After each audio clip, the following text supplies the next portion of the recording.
Alright. I know you're using this cable. It's called USB-C.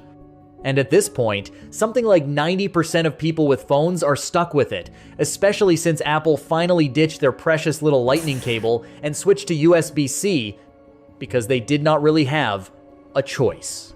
But I'm willing to bet you do not actually know what USB-C means, not the part that matters, because you have 100% been here. Your iPad is stone dead. You plug in a USB-C cable, nothing. You swap to another USB-C cable that looks identical, same port, same connector, and ding, it wakes right up. Now you're staring at the cables like, same connector. How is one cable useless and the other one works instantly? Then you copy files. One cable is so slow you can make coffee and come back to copying, 3%. Swap cables and the same transfer finishes before you even think to check it. And charging a laptop is the best one.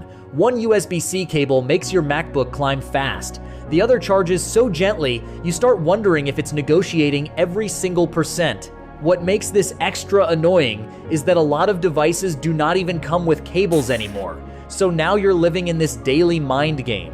Which cable matches which brick, which one is charge only, which one can actually move data, which one can output a display.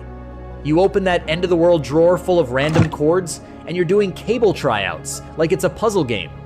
And if you just grab one at random and plug it in, that's how you lose 10 minutes of your life for no reason. So today, I want to lock in one sentence that explains all of it.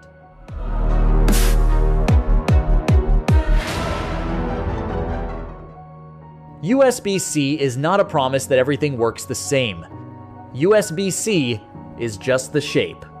What decides whether that cable is actually useful is the stuff inside. First, what does USB even stand for? Universal Serial Bus. And universal sounds like it should mean one thing works with everything, no questions asked. In real life, USB is a big family, and this family has one talent, making two different kinds of information look like the same thing. The first is the letters. The letters are just the connector shape. Type A is the classic old rectangle you've seen on desktops forever. Type B is that chunky, squarish plug you'll run into on printers.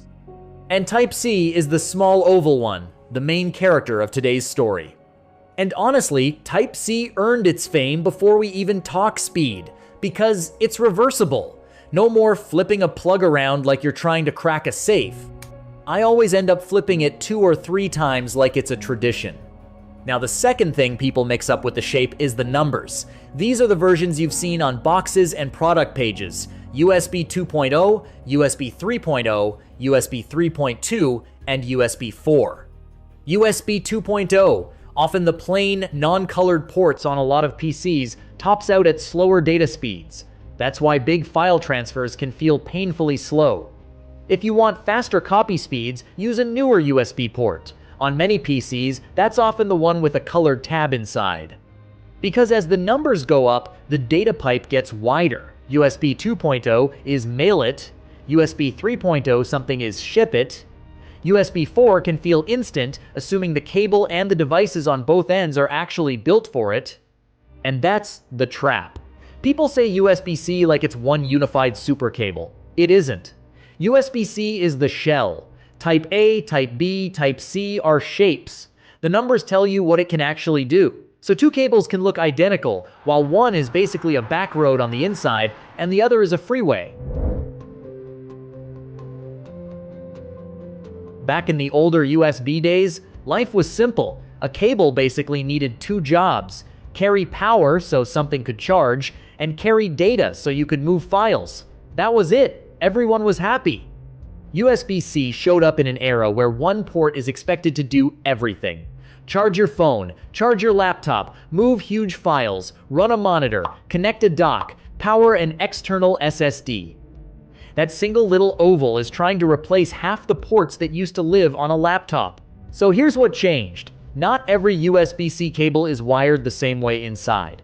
Some USB-C cables are basically charging cables. They'll still do data technically, but it's the kind of data you keep around so the product can legally say USB. You can copy files, sure, just don't be surprised when it feels like you're sending photos by carrier pigeon. Other USB-C cables are built with more lanes inside, more pathways for data to move at higher speeds. And with the right wiring, a cable can even handle video output to a display, plus all the dock stuff people expect. That's why this gets so annoying in real life. Everything fits, everything connects, it might even charge. But it does not always do the thing you bought it for. You thought you bought a USB-C cable. What you actually bought was one of many different kinds of USB-C cables that all look the same from the outside. This is the part where USB-C turns into something that's both smart and mildly irritating. Power delivery. People just call it PD. The idea is solid. Instead of a charger blasting out one fixed amount of power, the charger and your device do a quick check-in through the USB-C connection. You plug it in, and in a split second, they basically agree on what's safe. The charger's trying to send power, and your device is like, cool, here's what I can handle. Please don't turn me into a hand warmer. That little check-in matters because the charger does not just guess. It wants proof there's an actual device connected and ready to receive power. Think of the charger like someone standing at the door with a box labeled power, asking, anyone here to pick this up? Your device has to raise its hand and say, yep, that's me. That hand raise is a tiny signal, basically a resistor that tells the charger, real device connected. Once the charger sees it, it delivers power the right way, at the right level. And here's the part that's both funny and infuriating. A lot of ultra-cheap stuff, USB rechargeable flashlights, mini fans, random little gadgets you grabbed for a few bucks on Temu or AliExpress, sometimes do not even bother soldering in that resistor. They're saving literal pennies, like a couple cents. But the consequence is ridiculous. Your nice modern USB-C to USB-C cable, the good one, the gadget, won't charge. You plug it in and it just sits there like nothing happened. Then you grab an old USB-A to USB-C cable, the one you thought you'd never need again, and it starts charging like nothing was ever wrong. So yeah, as annoying as it sounds, some cheap devices just won't work with C to C. You basically have to keep one junk A to C cable around as the designated babysitter for bargain bin gear. Okay, now let's talk about the laptop situation. Same charger, same MacBook, both cables are C to C. Why does one charge fast and the other feels slow? Because PD does not just check the device, it also checks the cable. More power means more current, and more current means more heat. So when the system wants to push higher wattage, it asks one extra question behind the scenes. Can this cable actually handle it? That's where better cables have an advantage. Higher power USB-C cables often include a tiny chip inside called an E-marker. Think of it like an ID badge. It tells the charger and the laptop, I'm rated for higher power, you can safely send more. If the cable does not have that ID badge, the system plays it safe. It will still charge, but it may cap the power lower than what your laptop and charger could actually do. And that's when you get that painfully familiar experience. You're plugged in, you're working, and the battery percentage just kind of sits there. Not dropping fast, not climbing fast, just hanging out. So no, you're not being haunted by USB ghosts. It's just a system that's smart enough to be picky. Quick side note, if you're on Android, on USB-C, the most common everybody can use it fast charging standard is power delivery, PD. But Android brands also love their own fast charge labels. SuperVOOC, Warp, Hypercharge, Turbo Power, you name it. Just remember, those big numbers they advertise, like 80 watts, 120 watts, are usually with the original gear. Use the brand's charger with the cable it expects, and you'll hit that headline speed. Mix and match, even if it's still USB-C to USB-C on both ends, and you can get a totally different result. It'll charge, but the phone will quietly drop down to a slower mode, usually regular charging or plain PD. If you want one setup that works across a bunch of devices, go with a good PD charger and a solid USB-C cable. I'll tell you exactly what to look for in the ending. So is there actually a one cable that does everything?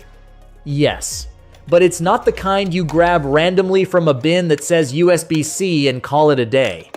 If you want the closest thing to buy at once and stop thinking about cables, you want a cable that's clearly rated for high-power charging with USB power delivery and also has a modern data standard that can handle the heavy stuff, fast transfers, docks, and video out. Keep it simple. Look for USB 4 40 gigs per second and 240 watts charging on the label.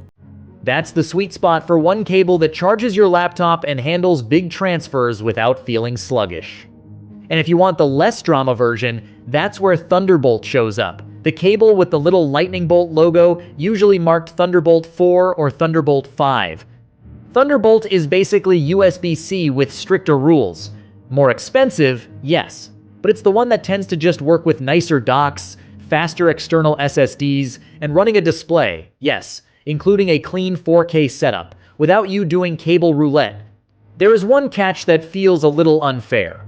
The faster and more capable the cable, the less it likes being long. High-speed signals don't love long distances, so the really good do-it-all cables are often around a meter, sometimes less. If you're imagining a cable that's ultra-fast, ultra-powerful, and long enough to reach across the room like an appliance cord, USB-C is gonna politely ask you to lower your expectations. And here's the tiny habit that saves your sanity. When you finally get one truly good cable, don't let it disappear into the mystery drawer with the anonymous ones. Label it, keep it in a separate spot, because the thing that drives you crazy isn't the tech. It's grabbing the wrong cable for the 10th time and wondering why your monitor won't light up, or your laptop is charging like it's on a lunch break. USB-C took us pretty far. One port doing way too many jobs. The trade-off is the same shape, different abilities. If you like these simple but surprising tech explainers, hit like so the video can find more people, and drop a comment. What's the weirdest cable you've ever kept in your drawer? The one you do not even know what it's for, but you still cannot bring yourself to throw away?